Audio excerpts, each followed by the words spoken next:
belief that old 17th century homes like this have short ceilings because people back then were short?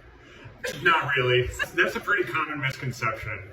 It really has everything to do with the fact that there's no way to trap heat in these old houses, all that effectively at least.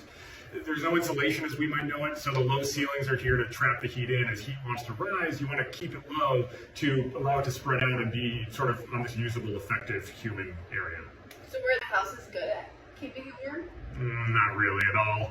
You could be burning a fire in these old houses all day long, and really, you could have, say, a 10-degree winter's day outside, and the best you'll get the inside space in here is probably only about 20 degrees. So Why was that? it's horrific because there's no heat retention. There's no insulation in the walls that are really effective. The draw of the fireplaces, especially these really old ones, is one in which it's sucking a lot of that outside air in order to ensure that you want the smoke to go up and out the flue. But unfortunately, also with that draw, all the heat goes up that flue too. The Native Americans would build homes as they have been living here for, some estimates go 10 to 15,000 years.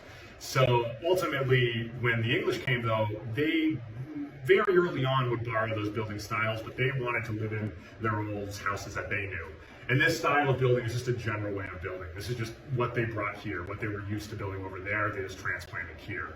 But it was totally unsuited to the weather, whereas the Native Americans, at least here in New England, they built their houses really sort of that are rounded, almost like a gumdrop shape in a way, which when wind would blow against it, it's aerodynamics while that wind goes around.